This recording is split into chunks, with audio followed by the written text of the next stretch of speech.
وَكُلُوا وَاشْرَبُوا، اب اس کی جو ہے بڑی تاکید کی گئی ہے، تسحروا فإن فی السحور برکۃ، سحری ضرور کیا کرو، اور یہ در حقیقت برکت کا ذریعہ ہے۔ یہ بھی آپ نے فرمایا ہمارے اور یہود کے روزے کے مابین جو فرق ہے وہ سحری ہے۔ یہ سحری چونکہ روزہ جو ہے وہ فجر سے لے کر اور غروب آفتاب تک ہے، طلوع آفتاب سے نہیں، فجر سے، جبکہ وہ سپیدہ سحر جس کو ہم کہتے ہیں نمودار ہو جائے۔ طلوع آفتاب کو ابھی 1.5 گھنٹے بعد ہوگا کہیں جا کے، لیکن اس وقت جو ہے روزہ شروع، غروب آفتاب پر ختم۔ اس حوالے سے اس سے پہلے کھانا پینا، اور اس میں بھی فرمایا گیا کہ بعض لوگ بہت زیادہ احتیاط کرتے ہیں، وہ صحیح نہیں ہے، اس لیے کہ فجر کے لیے اذان جب دیتے تھے تو اس میں بعض حضرات ذرا جلدی کرتے تھے۔ حضور نے فرمایا کہ نہیں، دیکھو یہ ذرا جلدی کر دیتے ہیں، اگر تم میں سے کسی کے ہاتھ میں پیالہ ہے، ابھی وہ کچھ کھا رہا ہے، اذان ہو گئی ہے، تو وہ اپنا پیالہ پورا کر لے۔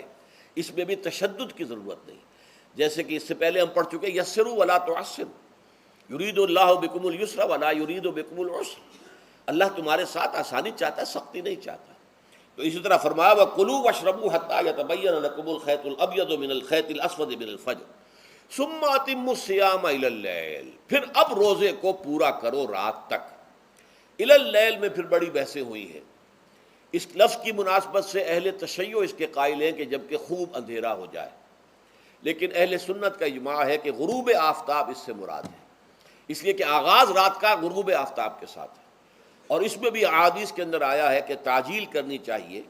بعض لوگ وہی جو میں نے عرض کیا کہ تقویٰ کے تحت جو ہے، جیسے کہ سفر میں بھی روزے رکھتے ہیں، یا 104 بخار کے درجے میں بھی وہ روزہ قضا کرنے کو تیار نہیں ہوتے، ایسے ہی وہ تاخیر کرتے ہیں اپنے تقوی کے حساب سے، کہیں ایسا نہ ہو، کوئی غلطی نہ ہو جائے، کہیں یہ نہ ہو جائے، کہیں وہ نہ ہو جائے، تو پھر اس کے اندر وہ افطار میں، تو آپ نے فرمایا کہ قوم جو ہے اسی وقت صحیح رہے گی جب کہ وہ افطار میں عجلت سے کام لے، یعنی سحری کے اندر بہت زیادہ جلدی کرنے کی ضرورت نہیں، اگر اذان ہو رہی ہے اس کے دوران بھی اگر کچھ کھا پی رہے ہو تو کھا پی لو، مکمل کر لو۔ اسی طریقے سے افطار کے اندر جو ہے وہ تاخیر کرنے کی ضرورت نہیں، سورج کے غروب کے ساتھ افطار کر لو۔ وَلَا تُبَاشِرُوهُنَّ وَأَنْتُمْ عَاكِفُونَ فِي الْمَسَاجِدِ، ہاں اپنی بیویوں سے تم مباشرت نہ کرو، تعلق زن و شوق قائم نہ کرو جب کہ تم مسجدوں کے اندر معتکف ہو۔ یہ اعتکاف کا ذکر ہو گیا۔ رمضان کے آخری عشرے میں یہ اعتکاف جو مسنون ہے کہ 21ویں شب سے شروع ہو جائے گا، یعنی 20واں روزہ ختم ہوا اس کے ساتھ یہ اعتکاف شروع ہو گیا، اور پھر اعتکاف مسنون جو ہے وہ جب تک کہ چاند نظر نہ آ جائے شوال کا، عید کا، تو اس وقت تک یہ اعتکاف جاری رہے گا۔ یہ ہے مسنون اعتکاف۔ اس کی کیا حکمت ہے وہ میں بعد میں عرض کروں گا۔ تو یہ حکمت جو ہے اس کے حوالے سے گفتگو بعد میں ہو جائے گی، لیکن یہاں یہ بتا دیا گیا کہ یہ جو رمضان کی 20 راتوں میں اجازت دی گئی ہے اپنی بیویوں کے ساتھ ہم بستری کی، وہ اس معتکف کے لیے نہیں ہے۔ جو مسجد میں معتکف ہے تو ہاں اس کی اہلیہ آ سکتی ہے وہاں ملاقات کے لیے، کسی مشورہ کوئی کرنا ہے بہت ضروری ہے، آ جائے، ملاقات ہو سکتی ہے، لیکن یہ کہ مباشرت نہیں ہو سکتی، وہ حرام ہے۔ فرمایا وَلَا تُبَاشِرُوهُنَّ وَأَنْتُمْ عَاكِفُونَ فِي الْمَسَاجِدِ تِلْكَ حُدُودُ اللَّهِ، یہ اللہ کی حدود ہیں، شریعت اسلامی کی یہ حدود ہیں، فَلَا تَقْرَبُوهَا، تو ان کے قریب تک مت جاؤ۔ قرآن مجید میں اس اعتبار سے دو انداز تعبیر ہے کہ اللہ کی حدود ہے فَلَا تَعْتَدُوهَا، یہ اللہ کی حدود ہیں، ان سے تجاوز نہ کرو، اس حد کو پھلانگ نہ جاؤ، اس حد سے آگے نہ گزر جاؤ۔ یہاں ہے تقربوہا، اللہ تعالیٰ کی حدود کے قریب تک نہ جاؤ۔ اس کی وجہ ایک حدیث میں بیان کر دی گئی ہے کہ جیسے ہر بادشاہ کی ایک چراگاہ ہوتی ہے، وہ صرف شاہی جو بھی ہیں جانور ہیں ان کے، یا گھوڑے ہیں یا کوئی اور ہیں، ان کے چرنے کے لیے ہے، وہاں پہ کوئی رعایت کا کوئی آدمی اپنی بھیڑ بکریاں وغیرہ نہیں لے جا سکتا۔ وہ حما کہلاتا تھا کہ یہ شاہ کے لیے مخصوص ہے، لکل ملک حمن وحم اللہ محارمہ، اللہ بھی بادشاہ ہے کائنات کا، ارض و سما کا، اس نے بھی جن چیزوں کو حرام کر دیا ہے وہ حما ہے، اس میں داخل نہیں ہونا تمہیں۔ تو فرمایا کہ جو چرواہا اپنی بھیڑوں کو بالکل اس کی آخری حد تک لے جائے گا تو اندیشہ ہے کہ کوئی بھیڑ کوئی بکری چھلانگ لگائے اور اس چراگاہ میں داخل ہو جائے۔ اس لیے کیپ ایٹ اے ڈسٹینس، ایک فاصلے پر رہو۔ احتیاط کا تقاضا یہ ہے کہ اس آخری حد کے قریب نہ جاؤ، فلا تقربوہا، اس کے قریب نہ جاؤ۔ ان حدود کی تو سختی کے ساتھ پابندی کرنی ہے. ان کے لیے یہ ہے کہ ان کو نہ صرف یہ کہ ان سے تجاوز نہیں کرنا بلکہ ان سے ذرا کچھ فاصلے ہی پر اپنے آپ کو رکھنا ہے. کذالک یبین اللہ آیاتہ للناس، اسی طریقے سے اللہ تعالیٰ واضح کرتا ہے اپنی آیات کو لوگوں کے لیے. وَلَعَلَّهُمْ يَتَّقُونَ، اور تاکہ وہ پھر تقویٰ کریں، بچیں. جب احکام معلوم ہو گئے اب بچنا آسان ہے. جب احکام معلوم نہیں تو اندیشہ ہے کہ کہیں کسی حرام کے اندر جو ہے وہ ملوث ہو جائے. جیسے کہ ایک حدیث میں آتا ہے کہ الحلال بین والحرام بین وبینہما مشتبہات، حلال کیا ہے یہ بھی واضح ہے، حرام کیا ہے یہ بھی واضح ہے. البتہ ان دونوں کے مابین کچھ چیزیں ہوتی ہیں متشابہات، پتہ نہیں حلال ہے کہ حرام ہے. تو تم بچو، ان چیزوں سے بھی بچو، اس لیے کہ اس کے اندر حرام ہونے کا اندیشہ ہے نا، لہذا ان سے بھی بچو. جو صریحاً حلال ہے اسی پر اتفاق کرو. جن کے بارے میں تعین نہیں ہو پا رہا ہے کہ وہ حلال ہیں، البتہ یہ بھی ثابت نہیں ہو رہا ہے کہ وہ حرام ہیں، تو ان سے یہ تقویٰ کا تقاضا ہے. اگرچہ قانونی اعتبار سے یہ کہا جائے گا کہ وہ مباح ہے، جس شے کی حرمت کا ثبوت ہمیں کتاب اللہ اور سنت رسول سے نہ ملے وہ مباح ہے، لیکن یہ ہے کہ تقویٰ کا تقاضا یہ ہے. قانون کا تقاضا یہ کہ مباح کو آپ اختیار کریں گے تو آپ پر گرفت نہیں ہوگی، اس لیے کہ اس کی حرمت ثابت نہیں ہے. لیکن تقویٰ کا تقاضا یہ ہے کہ آپ صرف اس شے پر اکتفا کریں کہ جس کے حلال ہونے کے لیے ثبوت اور دلیل موجود ہے.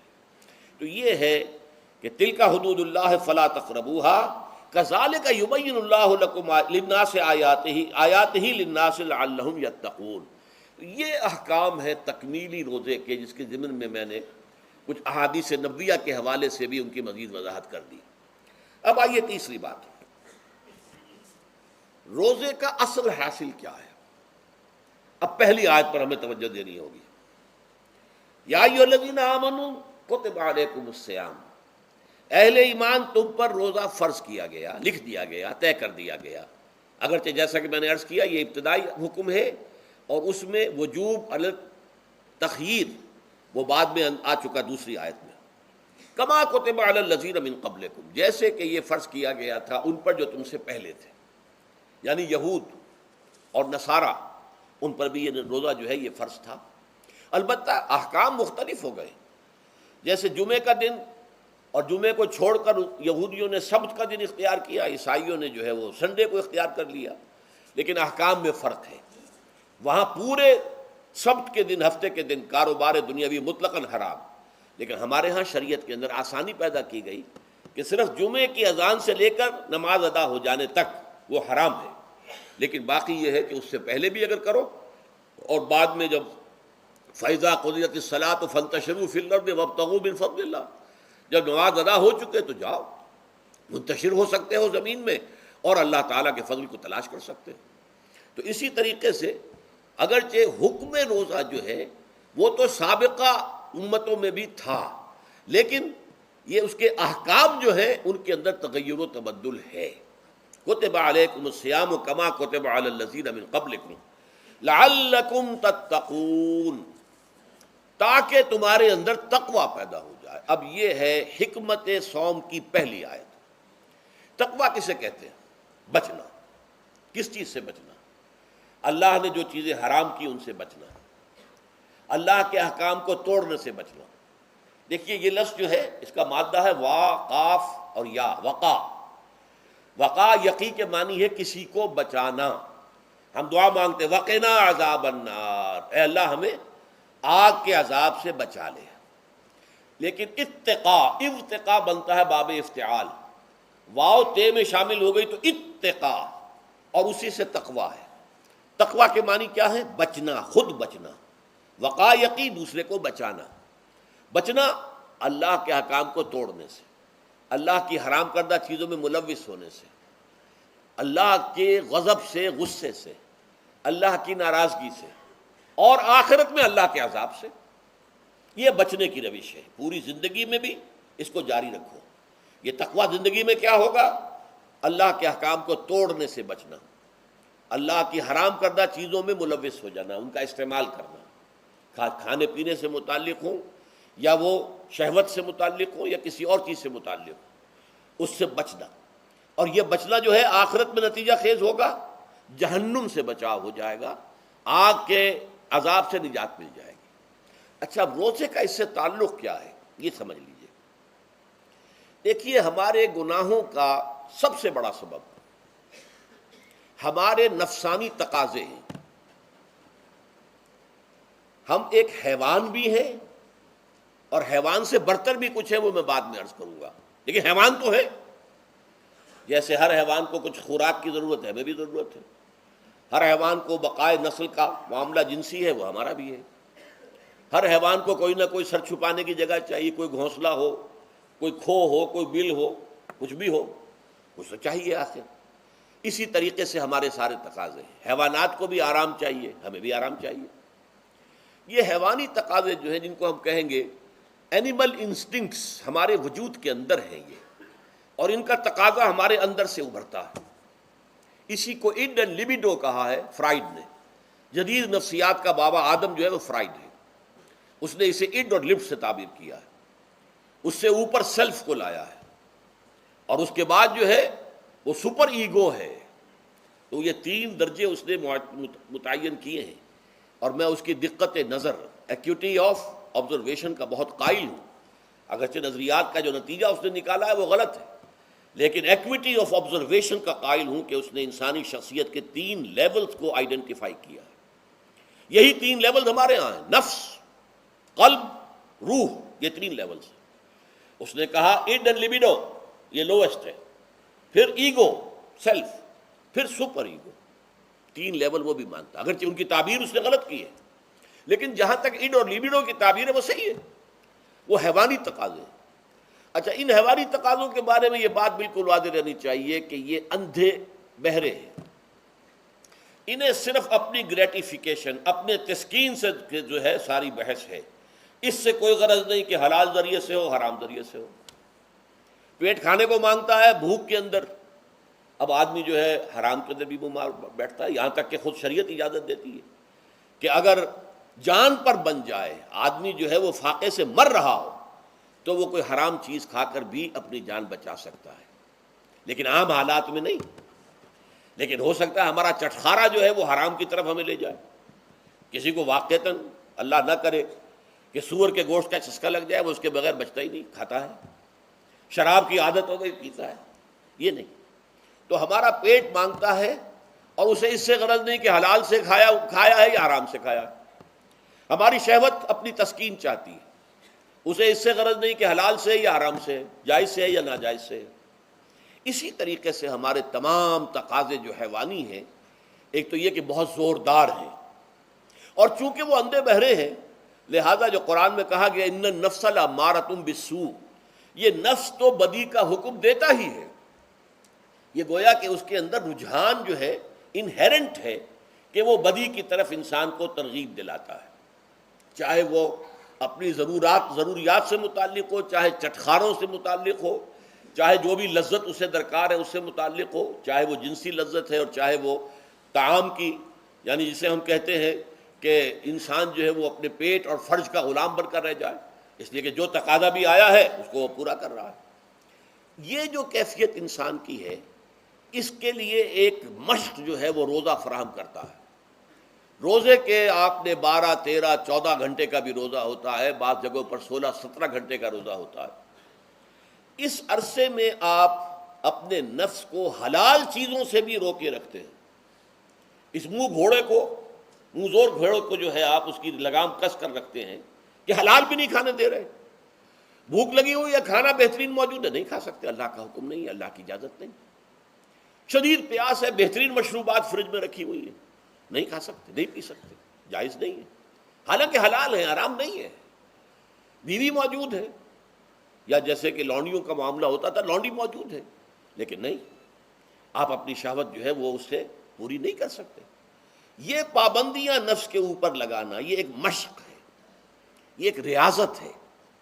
اس ریاضت کا حاصل یہ ہونا چاہیے کہ انسان بقیہ 11 مہینوں میں اپنے آپ کو حرام سے تو بچائے نا۔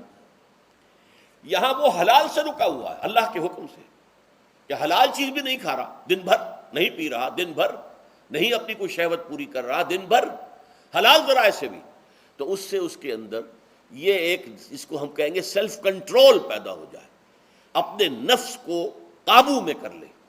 یہ گویا کہ اس کا سب سے پہلا اس روزے کی ریاضت، روزے کی مشق کے حوالے سے یہ اس کی حکمت ہوئی کہ اس سے کے ذریعے سے انسان میں سیلف کنٹرول پیدا ہو رہا ہے، ضبط نفس۔ یہاں پہ تھوڑی سی میں وضاحت کر دوں، رہبانیت کے اندر آپ کو معلوم ہے کہ سیلف اینیہیلیشن، انگریزی الفاظ جو ہیں وہ زیادہ بعض لوگوں کے لیے واضح ہوں گے، نفس کشی، نفس کو کچل دینا، ختم کر دینا، مار دینا، یہ رہبانیت میں ہوتا ہے، اسلام میں نہیں ہے۔ اسلام کا نظام بڑا متوازن ہے۔ ان لنفسک علیک حقا وان لزوجک علیک حقا وان لزورک علیک حقا۔ حضور نے فرمایا دیکھو تمہارے نفس کا بھی تم پر حق ہے، اسے مناسب حد تک آرام دینا بھی تمہارے ذمے ہے، اسے غذا بہم پہنچانا بھی تمہارے ذمے ہے۔ فرق صرف کیا ہے، حلال سے ہو حرام سے نہ ہو۔ اس کی شہوت کو پورا کرنا بھی تمہارے ذمے ہے، فرق صرف کیا ہے، جائز راستے سے ہو حرام سے نہ ہو۔ اس کا نام ضبط نفس ہے، سیلف اینیہیلیشن، نفس کو کچل دینا۔ یہ جو تپسیائیں جو ہیں ہندو سادھو کرتے رہے ہیں، اور جو سب سے زیادہ معاملہ جو ہے وہ جو راہب ہوتے تھے حضرت مسیح علیہ السلام کے پیروکاروں میں، انہوں نے تاریخ کے اندر جو مثالیں دی ہیں اس کا جو ہے اندازہ کرنا مشکل ہو جاتا ہے کہ کس درجے وہ لوگ اپنے نفس کو کچل دیتے تھے، جس کا قرآن مجید میں سورہ حدید میں ذکر بھی ہے۔ اکثر لوگ تو پابندی نہیں کر سکتے تھے، اپنے اوپر پابندیاں لگانے کے بعد غلط راستوں پر بھی چل پڑتے تھے، لیکن جو لوگ ان پابندیوں کو نبھاتے تھے وہ کس انتہا تک جاتے تھے۔ کبھی آپ جو ہے ہسٹری آف کرسچن منیسٹسزم پر جو تاریخ کی کتابیں لکھی گئی ان کو پڑھیں تو اندازہ ہوگا۔ مولانا مودودی نے تفہیم القرآن میں اس کا کچھ حوالے دیے ہیں، اور واقعہ یہ کہ رونگٹے کھڑے ہو جاتے ہیں انسان پر کہ اس درجے میں انہوں نے اپنے نفس کو کچلا تھا۔ ہمارے صوفیہ کے ہاں بھی بعض ایسی روایات صحیح ہیں یا غلط ہے بیان کی جاتی ہیں، لیکن اسلام کا اصل معاملہ کیا ہے، توازن، اعتدال۔ تمہارے نفس کا بھی تم پر حق ہے، ان لنفسک علیک حقا، تمہاری بیوی کا بھی تم پر حق ہے، وَإِنَّ لِزَوْجِكَ عَلَيْكَ حَقًّا، اور تمہارا جو بھی کوئی ملاقاتی آئے، کوئی دوست ہے، اس کا بھی زورک علیک حق، زیارت کرنے کے لیے کوئی آیا اس کا بھی حق ہے، ان کے حقوق ادا کرو۔ حضرت عبداللہ ابن عمرو بن العاص رضی اللہ تعالی عنہما صحابہ کرام میں اس اعتبار سے بہت ممیز تھے کہ ان پر عبادت جو ہے، عبادت گزاری کا اتنا غلبہ ہو گیا تھا، ہر روز روزہ رکھتے تھے اور رات کو پوری رات کھڑے رہتے تھے۔ حضور کو اطلاع دی گئی، حضور نے طلب کیا فوراً، آپ نے فرمایا یا عبداللہ الم نخبر، کیا ہمیں یہ خبر نہیں دی گئی انک تصوم الدہر وتقوم اللیل، کہ تو ہمیشہ رات کو کھڑا رہتا ہے نماز میں اور ہر روز روزہ رکھتا ہے۔ اب ظاہر بات ہے حضور کے حضور میں جھوٹ کیسے بولتے، ویسے بھی جھوٹ بولنے کا سوال نہیں صحابہ کے لیے، تو عرض کیا بلا یا رسول اللہ ایسی ہے تو صحیح ہے۔ فرمایا لا تفعل، ہرگز ایسا مت کرو، فإن لنفسک علیک حقا وإن لزوجک علیک حقا وإن لزورک علیک حقا، تمہارے نفس کا بھی تم پر حق ہے، روزہ رکھو بھی اور افطار بھی کرو۔ بہترین روزہ جو ہے وہ حضرت داؤد علیہ السلام کا تھا، ایک دن روزہ رکھتے تھے ایک دن افطار کرتے تھے۔ لیکن یہ ہے کہ آپ ہفتے میں 2 دن روزے حضور کے ہیں، سوموار کو اور جمعرات کو، مہینے میں 3 روزے یہ ہیں، اس میں گویا کہ سنت پر عمل بھی ہو جائے گا۔ لیکن یہ کہ ہمیشہ روزہ رکھنا، بلکہ یہاں تک کہا گیا ما ساما من سامت دہر، جو ہمیشہ روزہ رکھتا ہے اس نے کوئی روزہ رکھا ہی نہیں۔ کیا مطلب؟ یہ تو اس نے اپنی ہیبٹس بدل لی ہیں، ہیبٹس ہو گئی ہیں یہ کہ سارا دن بھر نہیں کھانا، صبح کھانا شام کو کھانا، بس یہ تو اس نے اپنی ہیبٹ بدل لی ہے، روزہ ہیبٹ بن گیا اس کا۔ ما ساما من سامت دہر، جس نے ہمیشہ روزہ رکھا اس نے کوئی روزہ رکھا ہی نہیں۔ اس لیے کہ روزہ تو در حقیقت اس شخص پر شاخ گزرتا ہے جس کو عادت ہے دن میں کھانا کھانے کی، اس کو دن کے اندر 3 کھانے کھانے کی عادت ہے، تبھی تو وہ شاخ گزرے گا۔ اگر وہ عادت ہی آپ نے بدل لی ہے تو ظاہر بات ہے کہ پھر روزے کی جو برکت ہے وہ تو ظاہر نہیں ہوگی۔ تو بہرحال اس اعتبار سے غور کیجئے کہ یہ پہلا حکم جو ہے روزے کا، لعلکم تتقون، تاکہ تمہارے اندر تقوی پیدا ہو جائے، اپنے نفس پر کنٹرول پیدا ہو جائے۔ اس کو یوں سمجھیے کہ یہ ایک بڑا منہ زور گھوڑا ہے، ہمارا جو نفس ہے، ہمارا جو جسم ہے، حیوانی نظام، اس پر ہماری خودی یا ہماری انا یا ہماری ایگو یا ہمارا سیلف، یہ اس پر حکمران ہے، اس کا گھوڑے کا سوار ہے۔ اب اگر گھوڑا منہ زور ہے اور سوار کے قابو میں نہیں ہے تو کیا نتیجہ نکلے گا؟ اب وہ گھوڑے کے اختیار میں ہے، سوار صاحب کی جان جو ہے وہ جا کر پٹخ دے کہیں، کسی کھائی میں گرائے، کسی اور جگہ گرائے، وہ تو گویا کہ اس کے رحم و کرم پر ہے۔ ہاں اگر سوار تکڑا ہے اور سوار نے جو ہے گھوڑے کو قابو میں کیا ہوا ہے، اس کی رانوں میں بھی جان ہے، دبایا ہوا ہے گھوڑے کو اپنی رانوں کے درمیان، تو ظاہر بات ہے کہ اب یہ گھوڑا جو ہے بہت بڑی ایسٹ ہے اس کے لیے۔ اب گھوڑا ادھر جائے گا جدھر سوار لے جانا چاہے گا، سوار اپنے مقصد اپنی منزل تک پہنچے گا گھوڑے کے ذریعے سے، اور اگر برعکس ہے جیسا کہ میں عرض کر چکا ہوں تو وہ سوار جو ہے وہ گھوڑے کے رحم و کرم پر ہے۔ یہی معاملہ ہے، ہماری خودی یا ہماری انا یا ہمارا ایگو، یہ در حقیقت یہ راکب ہے، اور ہمارا وجود حیوانی یہ مرکب ہے، یہ گھوڑا ہے۔ اگر ہم قابو یافتہ ہوں اپنے اس گھوڑے کے اوپر تو یہی جسم ہمارے لیے ایک بہت بڑا ایسٹ ہے۔ ہاتھوں سے نیکی کمائیں گے، پاؤں سے نیکی کمائیں گے، آنکھوں سے نیکی کمائیں گے، کانوں سے نیکی کمائیں گے، یہ ساری نیکیاں کمانے کا ذریعہ بن جائے گا۔ تلاوت قرآن سن رہے ہیں تو کانوں کی نیکی ہو رہی ہے، قرآن دیکھ کر پڑھ رہے ہیں تو آنکھوں کی نیکی ہو رہی ہے۔ یہ سارے ہمارے اعصاب، ہمارے تمام اعضاء و جوارح نیکی کا ذریعہ ہے۔ لیکن اگر کہیں یہ ہمارا نفس امارہ، ایڈ اور لیبیڈو ہم پر قابو پا لے تو پھر ہم اس کے رحم و کرم پر ہیں، پھر وہ ہمیں جس کھائی میں چاہے گا گرا دے گا۔ تو اس اعتبار سے روزہ مجرد، ابھی روزے کی بات ہو رہی ہے، وہ روزہ خاص طور پر کہ جس کا حکم پہلے دیا گیا تھا، ایام معدودات، اس کے بارے میں اس کی حکمت، مجرد روزے کی حکمت کیا ہے؟ ضبط نفس۔ اسی ضبط نفس کا دوسرا نام تقویٰ ہے۔ آپ اپنے نفس پر قابو یافتہ ہیں اور پھر اللہ کے سامنے جھک رہے ہیں، یہ ہوئی نا اصل بات۔ آپ اللہ کے سامنے تو جھک رہے ہیں، اے اللہ میں تیری ہی بندگی کرتا ہوں اور کروں گا، نفس پر قابو ہے ہی نہیں، تو آپ کا یہ کہنا محمل ہو جائے گا، نفس کا تقاضا ابھرے گا اور آپ اس کے آگے ہاتھ جوڑ کر کھڑے ہو جائیں گے، تو گویا کہ جو آپ نے کہا تھا ایاک نعبد و ایاک نستعین، اس کی پیروی کرنا، اس کو پورا کرنا، اس کا تقاضا بجا لانا آسان کام نہیں ہے۔ چبھی گویم مسلمانم بلرزم کہ دانم مشکلات لا الہ رہا، جب میں کہتا ہوں کہ میں مسلمان ہوں تو میں مجھ پر کب کب نہیں طاری ہوتی، اس لیے کہ مجھے معلوم ہے کہ لا الہ کہنے کا مقصد کیا ہے اور مطلب کیا ہے، اس کے تقاضے کیا ہیں۔ تو روزہ مجرد روزے کی غرض و غایت تقویٰ یا ضبط نفس، یعنی سیلف کنٹرول، اور اس سیلف کنٹرول کے ساتھ اپنے پورے وجود کو اللہ کے سامنے جھکا دینا، یہ عبادت ہے۔ اب آئیے اس عبادت کے لیے، روزے کے لیے رمضان کا مہینہ کیوں منتخب کیا گیا بالآخر؟ پہلے تو وہ ہر مہینے کے 3 دن تھے، بالآخر مستقل تا قیام قیامت اور رمضان کا مہینہ ہے۔ اس کی علت کیا ہے؟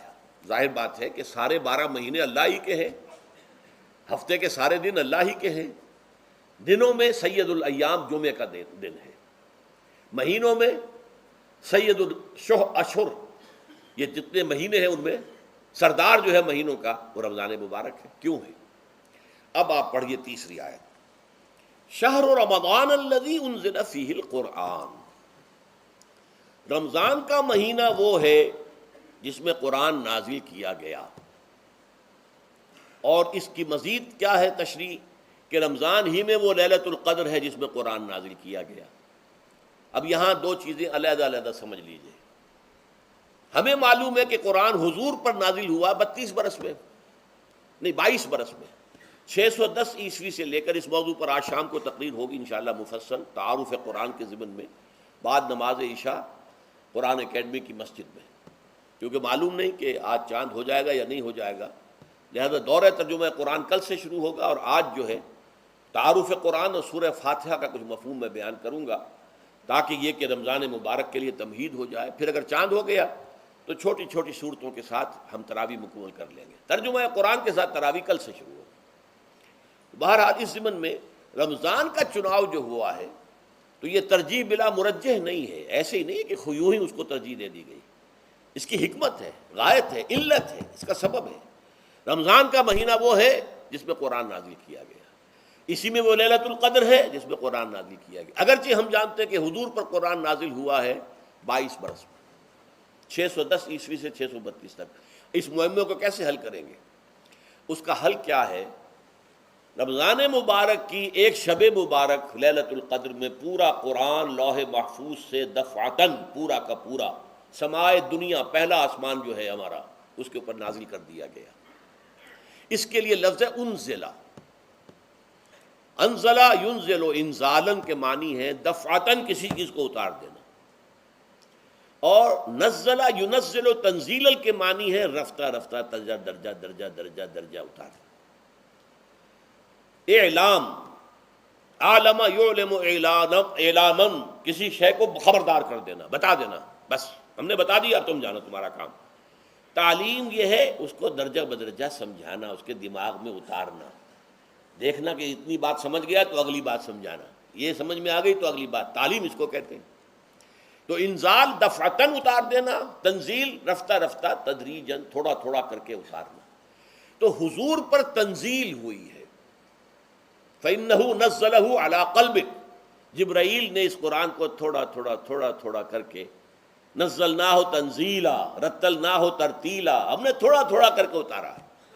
لیکن لیلۃ القدر میں جو ماہ رمضان مبارک کی شب ہے، آخری عشرے کی، اس میں پورا قرآن اتار دیا گیا تھا لوح محفوظ سے سمائے دنیا تک۔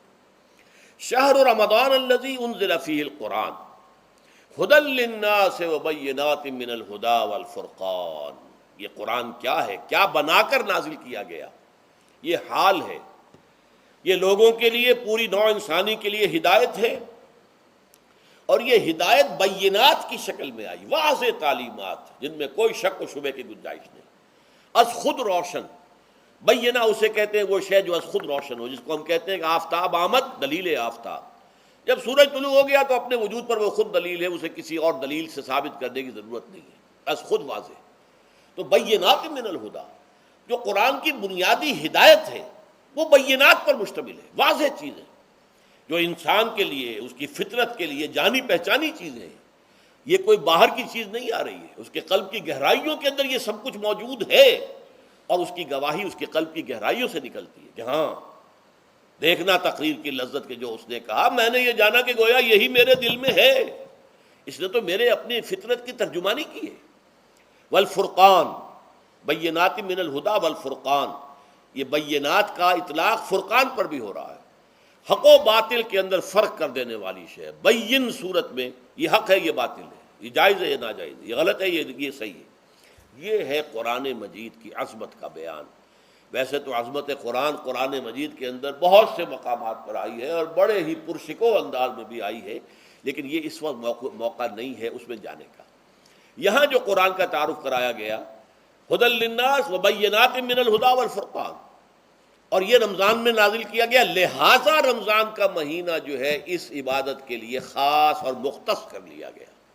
فمن شہد منکم الشہر فلیصم، تو جو کوئی بھی تم میں سے اس مہینے کو پائے یا اس میں مقیم ہو، وہ لازماً روزہ رکھے۔ میں بیان کر چکا ہوں، یہ وجوب علی العین ہے، اس کے اندر اب اختیار نہیں ہے، لیکن یہ کہ اگر من کان منکم مریضا او علی سفر فعدۃ من ایام اخر۔ اب دیکھیے، یہ جو رمضان مبارک کو منتخب کیا گیا، جو نزول قرآن کا مہینہ ہے، تو اس میں ایک دوہرا پروگرام رکھ دیا گیا ہے، جو قرآن مجید میں تو واضح طور پر نہیں کہا گیا، اس لیے کہ اگر قرآن میں اس طور سے آ جاتا تو فرض ہو جاتا، اسے تطوعاً رکھا گیا ہے، لہذا اس کا ذکر قرآن میں نہیں ملے گا۔ موجود ہے کہ جب اس مہینے کو چنا ہی اس لیے گیا ہے کہ یہ نزول قرآن کا مہینہ ہے، لہذا اس کے لیے جو ہم نے پڑھا تھا وہ خطبہ، وہ اس کو پلٹ لیجئے۔ جعل اللہ صیامہ فریضۃ وقیام لیلہ تطوعا، اللہ نے اس مہینے کا روزہ رکھنا تو فرض قرار دے دیا ہے، اور اس کا قیام اللیل، راتوں کو کھڑے رہنا، یہ مرضی پر چھوڑ دیا ہے، جو کر سکے، جو بھی ہمت کرے، ترغیب و تشویق ہے۔ اب دیکھیے ترغیب و تشویق کے لیے دوسری حدیث جو یہاں پر ہے، عن ابی ہریرہ رضی اللہ عنہ قال، حضرت ابو ہریرہ سے مروی ہے رضی اللہ عنہ کہ انہوں نے فرمایا، قال رسول اللہ صلی اللہ علیہ وسلم، کہ اللہ کے رسول نے فرمایا صلی اللہ علیہ وسلم، من صام رمضان ایمانا و احتسابا غفر له ما تقدم من ذنبہ، جس نے رمضان میں روزے رکھے ایمان کے ساتھ، یقین کے ساتھ، اور احتساب، اللہ سے اس کے اجر کی امید میں، غفر لہ ما تقدم من ذنبہ، اس کے پچھلے تمام گناہ معاف ہو جاتے ہیں۔ یہ نوٹ کیجئے کہ اس سے مراد گناہ کبیرہ نہیں ہے، گناہ صغیرہ ہے۔ گناہ کبیرہ کے لیے توبہ شرط ہے، گناہ صغیرہ جو ہے وہ ان چیزوں سے دھل جاتے ہیں۔ لیکن اب دیکھیے ومن قام رمضان ایمانا واحتسابا، اور جو کوئی کھڑا رہا رمضان میں یعنی قیام اللیل ایمان اور احتساب کے ساتھ، غفر لہ ما تقدم من ذنبہ۔ اب تیسری بات، ومن قام لیلۃ القدر ایمانا واحتسابا، اور جو کھڑا رہا قیام اللیل جس نے کیا ہے لیلۃ القدر میں ایمان اور احتساب کے ساتھ، غفر لہ ما تقدم من ذنبہ، متفق علیہ۔ یہ حدیث بخاری اور مسلم دونوں کی ہے۔ اب یہاں جو بات میں چاہتا ہوں کہ آپ پر واضح ہو جائے، اس حدیث میں دونوں چیزوں کو پیرلل لایا گیا، من قام رمضان من صام رمضان، پیرلل، بالکل متوازی، ہم وزن اعتبار سے۔ من صام رمضان ایمانا واحتسابا غفر لہ ما تقدم من ذنبہ، من قام رمضان ایمانا واحتسابا غفر لہ ما تقدم من ذنبہ۔ اب سوال پیدا ہوتا ہے قیام اللیل سے مراد کیا ہے؟ یہاں پہ میں ذرا تراویح کا جو پس منظر ہے وہ بیان کر دینا چاہتا ہوں۔ دیکھیے جیسا کہ ہم نے خطبے میں بھی دیکھ لیا، اللہ نے قیام اللیل جو ہے اسے فرض نہیں ٹھہرایا تطوعا، قرآن مجید میں بھی اس کا کوئی ذکر نہیں، احادیث میں اس کی تشویق و ترغیب پوری موجود ہے۔ ایک اور حدیث بھی ہم بعد میں پڑھیں گے اس پر۔ اس کا پس منظر کیا تھا کہ اس کو چھوڑ دیا گیا۔ اب ظاہر بات ہے مسلمانوں میں کمزور بھی ہیں، مسلمانوں میں وہ مزدوری کرنے والے بھی ہیں، روزہ تو فرض ہے ان پر، چاہے مئی کا مہینہ ہے اور گندم کاٹنی ہے، روزہ تو پھر بھی رکھنا ہوگا، یہ سب کچھ ہے۔ لیکن یہ کہ رات کو پھر کھڑے رہنا ان کے لیے، جاگنا ممکن نہیں، لہذا ان کے اوپر یہ چیز فرض نہیں۔ حضور نے تراویح کی نماز یا قیام اللیل نہ اسے فرض قرار دیا، نہ اس کے بعد جماعت کوئی اہتمام کیا مستقل، صرف 3 راتیں آپ نے جماعت کروائی ہے، اس میں 8 رکعتیں آپ نے پڑھی ہیں کہ جو آپ کا معمول تھا تہجد کا وہ پڑھی، اور تہجد کے وقت ہی جماعت کرائی ہے۔ یہ ہے وہ حدیث۔ اس کے علاوہ کسی نماز تراویح جو ہے جو ہم پڑھتے ہیں 20 رکعتیں عشاء کے ساتھ متصل، اس کا کوئی ذکر نہ دور نبوی میں ہے نہ دور صدیق اکبر میں ہے۔ یہ دور حضرت عمر کی خلافت میں ہوا ہے، اور ہم نہیں کہہ سکتے کتنے سال کے بعد ہوا ہے۔ حضرت عمر رضی اللہ تعالیٰ عنہ کی خلافت کا دور جو ہے وہ تو 10 برس ہے، ہو سکتا ہے 5 برس کے بعد ہوا ہو، 6 برس کے بعد ہوا ہو، 12 ہوا ہے ان کے عہد میں۔ حضرت عمر ایک مرتبہ مسجد میں داخل ہوئے، مسجد نبوی میں، تو دیکھا کہ کچھ لوگ 8 10 12 جو ہے وہ ایک جو ہے حافظ کے پیچھے کھڑے ہوئے اور قرآن سن رہے ہیں، کچھ دوسرے کونے میں کھڑے ہیں، کچھ کہیں اور کھڑے ہیں، مختلف جماعتیں ہو رہی ہیں۔ تو انہوں نے سوچا کہ کیوں نہ ان سب کو ایک امام کے پیچھے جمع کر دیا جائے، اور اس کے لیے لوگوں کی سہولت کے لیے عشاء کے ساتھ متصل رکھ دیا جائے، اس لیے کہ تہجد کے وقت اٹھنا جو ہے وہ تو ہر کس و ناقص کا کام نہیں ہے، کہ عشاء کے بعد اگر تھوڑا سا اضافی وقت ہو صرف، تو یہ ہر شخص کر لے گا، مزدور بھی کر لے گا۔ لہذا آپ نے یہ نظام تجویز فرمایا کہ عشاء کے متصلاً بعد 20 رکعت نماز پڑھی جائے اور ایک امام کے پیچھے پڑھی جائے۔ یہ گویا کہ اجتہاد ہے حضرت عمر رضی اللہ تعالی عنہ، اس کو آپ نے خود بدعت بھی قرار دیا ہے، لیکن بدعت حسنہ۔ بدعت کس اعتبار سے؟ لغوی اعتبار سے، نئی بات، اس لیے کہ حضور کے زمانے میں نہیں تھی، تو یہ اس طریقے سے ایک نئی بات ہے۔ لیکن یہ بات چونکہ بہت اچھی ہے، بہت عمدہ ہے، آپ جب یہ نظام چل پڑا تو ایک دن مسجد میں آئے، دیکھا کہ بڑی بھری مسجد ہے، صحابہ کھڑے ہیں اور ایک امام کے پیچھے قرآن سن رہے ہیں۔ آپ نے فرمایا نعم البدعۃ ھذہ، یہ جو ہم نے نئی بات شروع کی ہے یہ بہت اچھی ہے، بہت عمدہ ہے۔ اب یہاں سے فرق واقع ہو گیا ہے۔ ایک تو اہل تشیع جو ہے وہ تو ویسے ہی حضرت عمر سے بہت دشمنی رکھتے ہیں، عناد رکھتے ہیں، تو حضرت عمر کے اجتہادات سے انہیں نفرت ہے، انہیں دوری ہے، چاہے وہ کوئی سا بھی حضرت عمر کا اجتہاد ہو۔ ہمارے ہاں اہل حدیث حضرات بھی در حقیقت حضرت عمر یا کسی اور خلیفہ راشد کے فعل کو وہ سمجھتے ہیں کہ یہ ایگزیکٹو آرڈرز ہیں، یہ ہمیشہ کے لیے نہیں ہے۔ حضرت عمر نے اپنے دور میں ایک نظام قائم کیا، ان کے دور کے لیے ٹھیک تھا، یہ ہمیشہ کے لیے نہیں۔ ہمیشہ کے لیے وہ 8 ہی رکعتوں کے قائل ہیں، وہ تہجد والے، لیکن اس میں بہرحال انہوں نے بھی خود یہ اضافہ کیا ہے کہ وہ 8 رکعتیں وہ عشاء کے ساتھ متصل پڑھتے ہیں، تہجد کے وقت تو نہیں پڑھتے.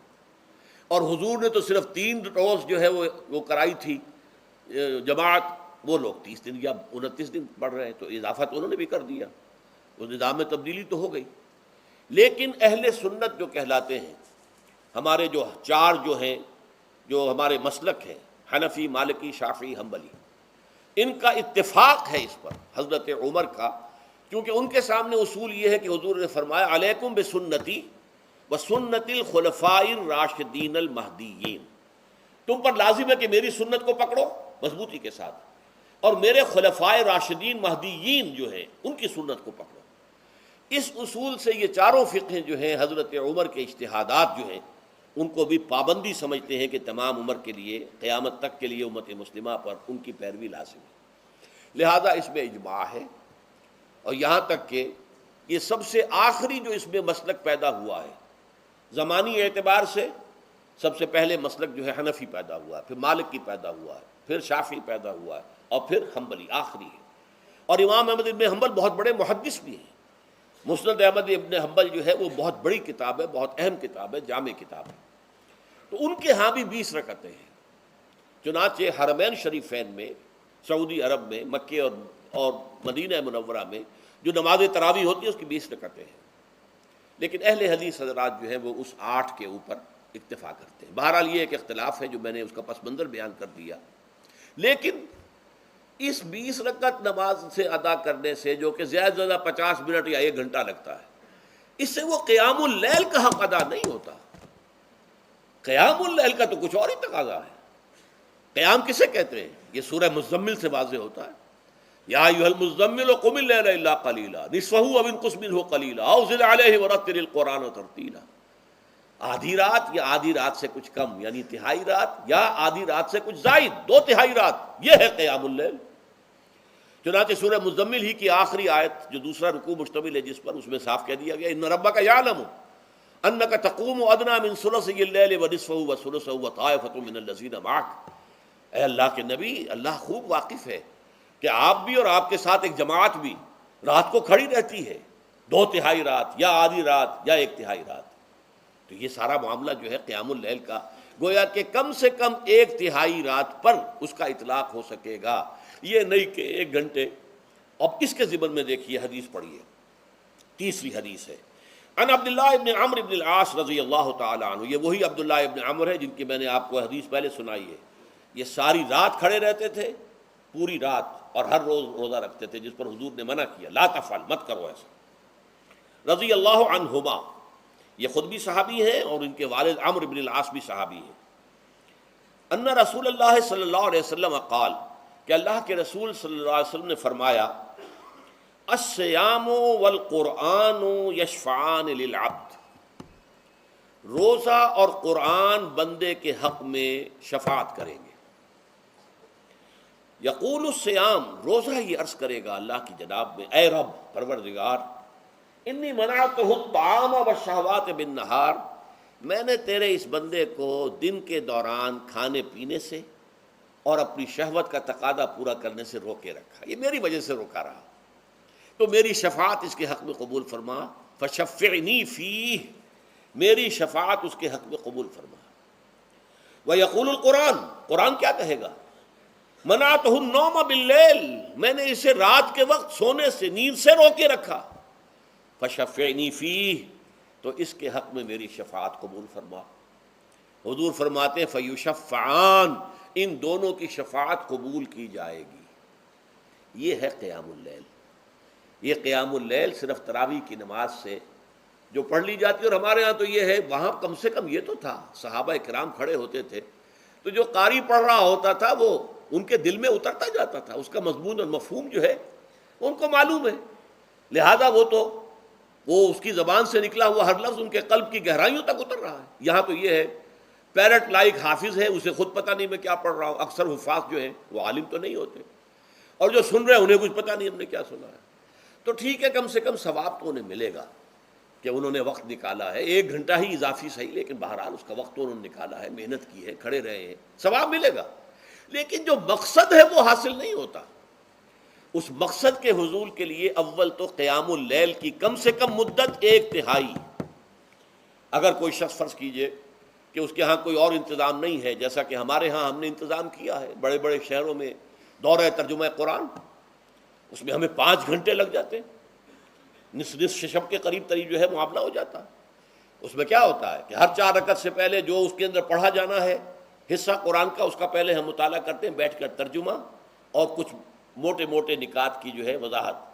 پھر کھڑے ہو گئے اور قاری صاحب کے پیچھے 4 رکعتوں کے اندر وہ 4 رکوع یا جتنے بھی ہیں پڑھ لی، سن لی، پھر بیٹھ گئے 4 کے بعد پھر اگلی 4 رکعتوں کے اندر جو کچھ پڑھا جانے والا ہے اس کا ترجمہ، اس کی تفہیم ہو گئی، پھر کھڑے ہو گئے، پھر سن لیا. اس طریقے سے 5-6 گھنٹے میں تراویح ختم ہوئی. تو تراویح بھی ہو گئی، حضرت عمر کے اجتہاد پر عمل بھی ہو گیا، 20 تراویح ہو گئی. لیکن یہ ہے کہ اس کے ساتھ جو اصل غرض و غایت ہے قیام اللیل کی وہ بھی حاصل ہو گئی. یہ ہم نے 17 سال پہلے شروع کیا تھا یا 18 سال پہلے، اور وہ انشاءاللہ اللہ کے فضل و کرم سے اب چل رہا ہے. بڑے بڑے شہروں میں ہو رہا ہے، لاہور میں جن مقامات پر ہو رہا ہے وہ تازہ جو ندائے خلافت ہے اس کے اندر آپ اس کی فہرست دیکھ لیں. کراچی میں تو اس سے غالباً 3 گنا مقامات کے اوپر وہ کام ہو رہا ہے، اور دوسرے شہروں میں بھی ہو رہا ہے. تو اس سے در حقیقت وہ غرض و غایت، وہ حکمت جو ہے پوری ہوتی ہے کہ یہ دونوں چیزیں پیرلل ہیں. من صام رمضان ایمانا واحتسابا غفر له ما تقدم من ذنبه ومن قام رمضان ایمانا واحتسابا غفر له ما تقدم من ذنبه. تو صیام اور قیام جو ہے ان دونوں کا حق ادا ہو جاتا ہے. تو یہ ہے شہر رمضان الذی انزل فیہ القرآن ھدی للناس وبینات من الھدی والفرقان فمن شہد منکم الشہر فلیصم ومن کان مریضا او علی سفر فعدۃ من ایام اخر یرید اللہ بکم اليسر ولا یرید بکم العسر ولتکملوا العدۃ ولتکبروا اللہ علی ما ھداکم ولعلکم تشکرون. اب جو آخری لفظ ہے لعلکم تشکرون، اب اس کی وضاحت سمجھیے. اور رمضان کے یہ 2 پروگرام جب پیرلل ہو جائیں گے، جب دونوں کی پابندی کی جائے گی، تو اس کا حاصل کیا ہے؟ اس بات کو سمجھنے کے لیے سب سے پہلے آپ اس کو سمجھیے کہ جسے ہم خود ہی کہہ رہے تھے، جسے ہم سیلف کہہ رہے تھے، اپنی انا کو مضبوط کرنا، سیلف کنٹرول، ایگو جو ہے وہ پوری طرح قابو یافتہ ہو ایڈ اور لیبیڈو پر، اصل میں اس سے مراد کیا ہے؟ اس پر میں نے تفصیل سے بحث کی ہے عظمت صوم نامی اپنے کتابچے میں. ویسے یہ ہے کہ وہ مشکل ہے، ذرا فلسفیانہ اس کا انداز ہے، لیکن یہ ہے کہ وہی باتیں آسان الفاظ میں جو دوسرا کتابچہ ہے عظمت صیام و قیام رمضان مبارک، وہ آسان ہے. اگرچہ یہ دونوں بہت ہی محدود تعداد میں ہمارے پاس ہیں، لیکن یہ کہ میں نے ذکر کر دیا، جو حضرات لینا چاہیں وہ لے لیں.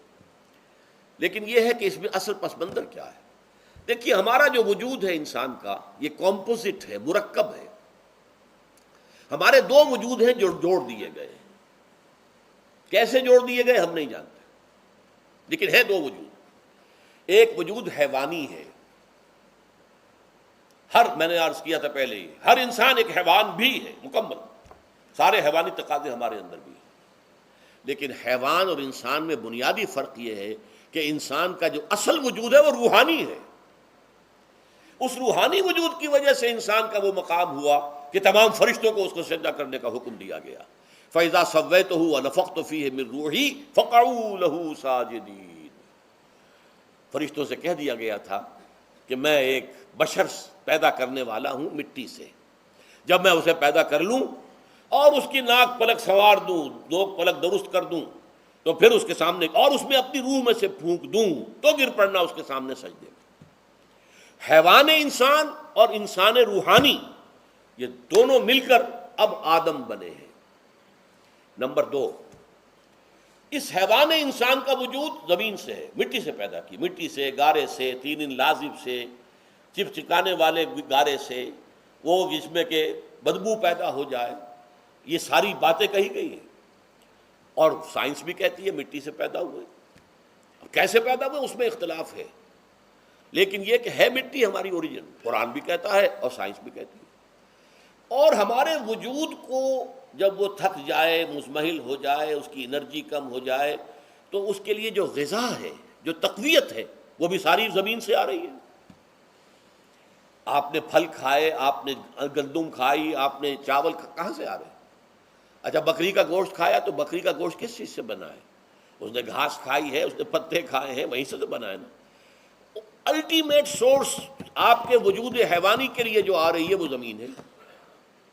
وجود روحانی کو بھی تقویت کی ضرورت ہے، وہ بھی مزمحل ہوتی ہے، کمزور ہو جاتی ہے، خاص طور پر جب کہ وجود حیوانی کا اس پر غلبہ ہو جائے، تب تو یوں سمجھیے کہ وہ بالکل بے ہوش ہو کر موت کے قریب پہنچ جاتی ہے۔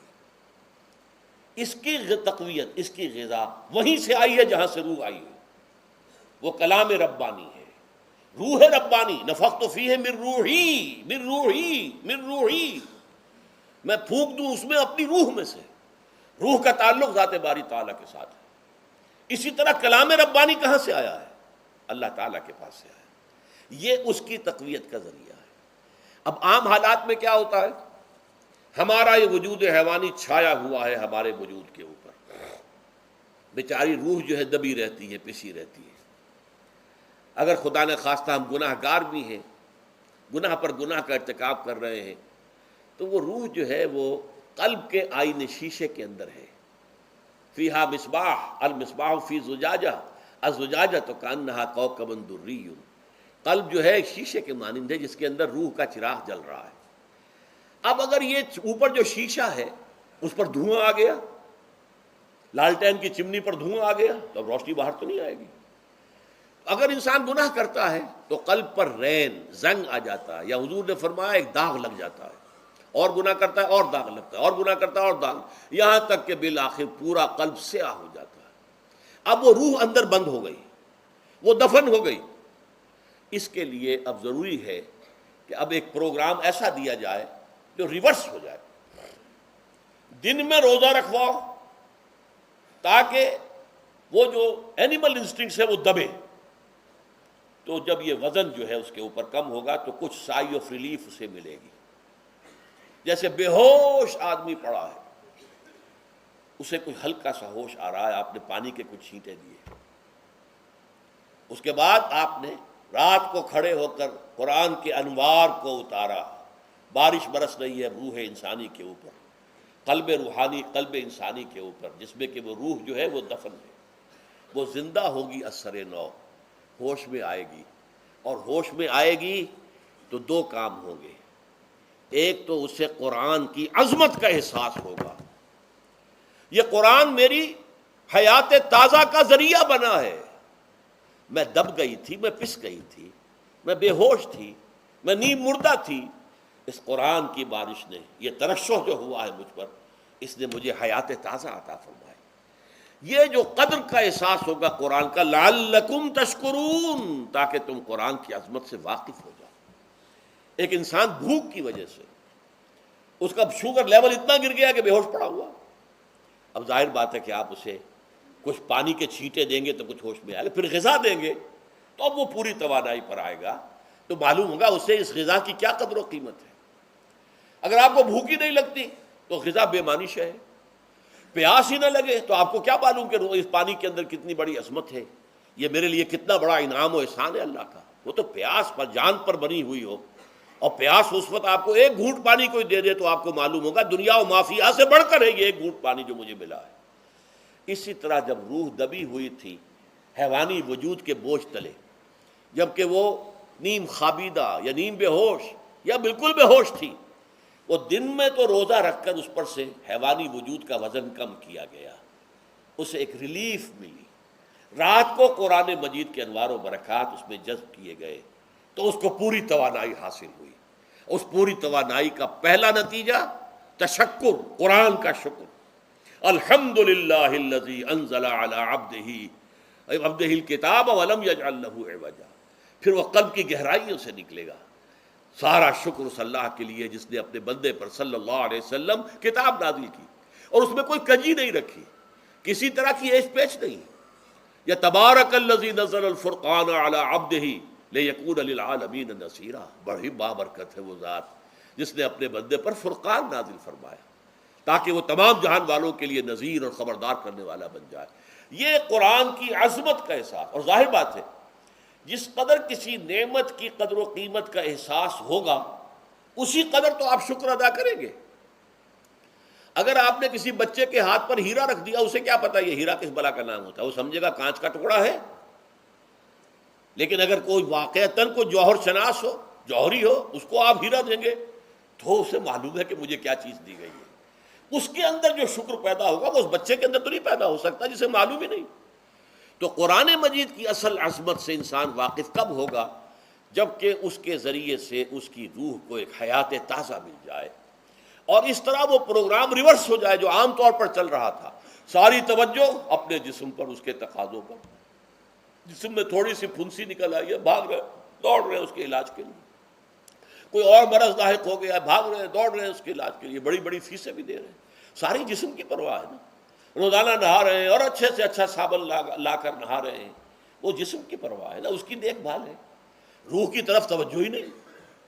یہ ہے وہ بات جو کہی گئی ہے سورہ حشر میں، اور جسے علامہ اقبال نے پھر اپنے فلسفہ خودی کی اساس اور سورس قرار دیا ہے. وَلَا تَكُونُوا كَالَّذِينَ نَسُوا اللَّهَ فَأَنسَاهُمْ أَنفُسَهُمْ أُولَٰئِكَ هُمُ الْفَاسِقُونَ. دیکھو اے مسلمانوں، ان لوگوں کے مانند نہ ہو جانا جنہوں نے اللہ کو بھلا دیا تو اللہ نے انہیں اپنے آپ سے غافل کر دیا، اور یہی لوگ فاسق و فاجر ہیں. یہ سوال پیدا ہوتا ہے کہ انسان اپنے آپ سے کہاں غافل ہوتا ہے؟ کیا اپنے وجود حیوانی سے غافل ہوتا ہے؟ کیا بھوک لگتی ہے تو وہ ادھر ادھر منہ نہیں مارتا؟ غذا کو حاصل کرنے کے لیے کوشش نہیں کرتا؟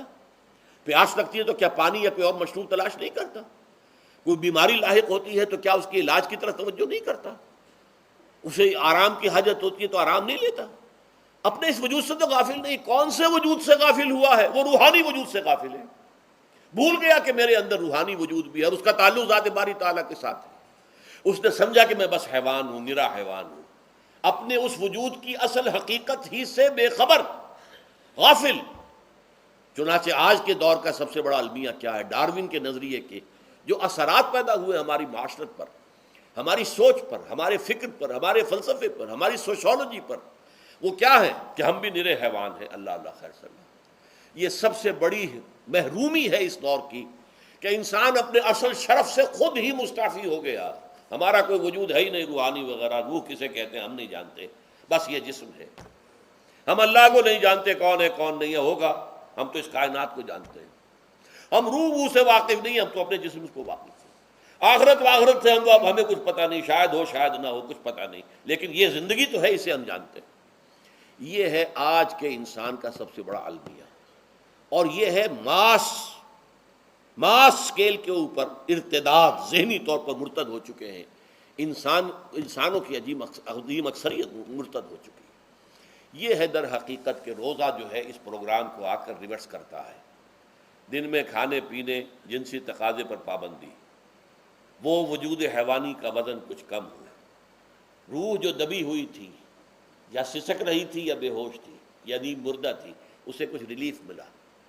اب اس کے اوپر قرآن مجید کے تیرے ضمیر پہ جب تک نہ ہو نزول کتاب، گرہ کشاہ نہ رازی نہ صاحب کشاف، ہمارے دلوں کے اوپر بارش ہو رہی ہو انوار قرآنی کی.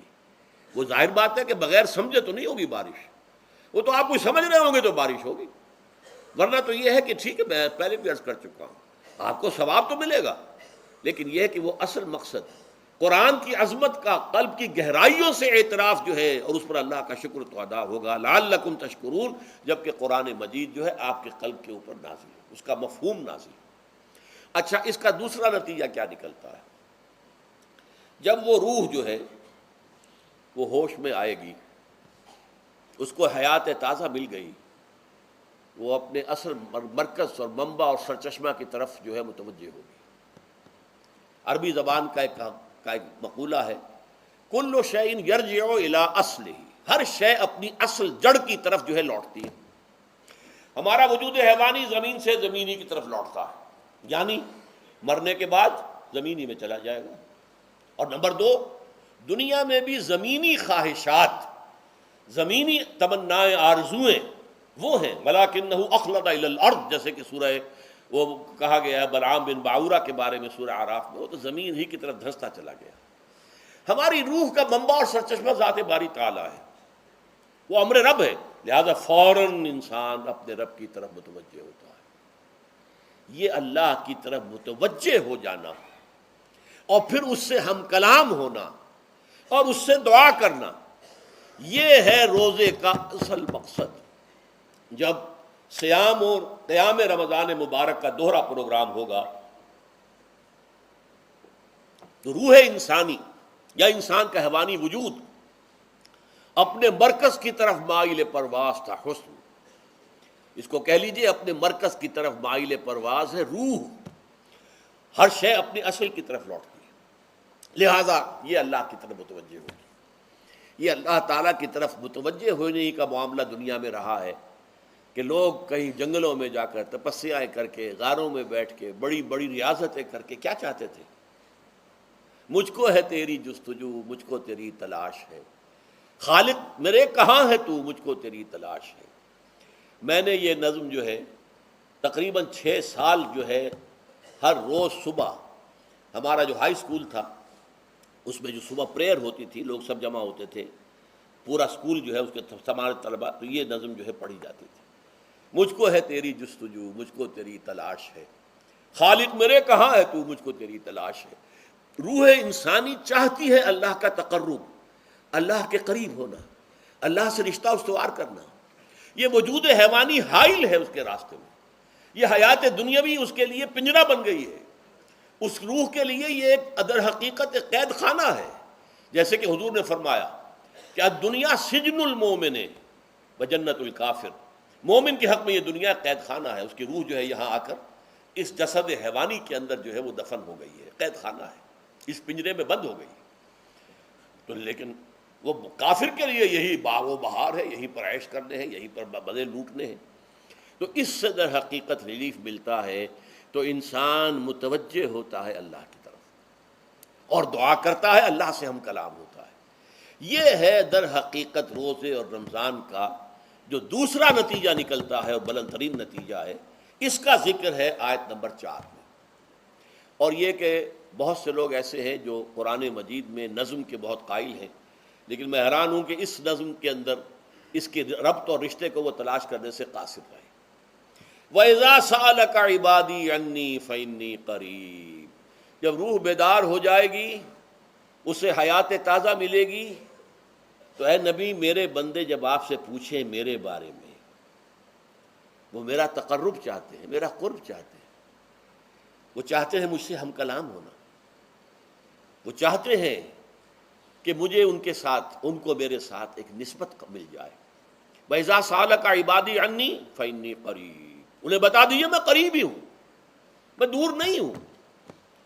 اور آیا ہے سورہ قاف میں نحن اقرب الیہ من حبل الورید، جو شہ رگ ہے انسان کی اس سے بھی زیادہ قریب ہوں میں اس سے۔ نوٹ کیجئے کیسے، اس کی روح کا تعلق میری ذات کے ساتھ ہے براہ راست۔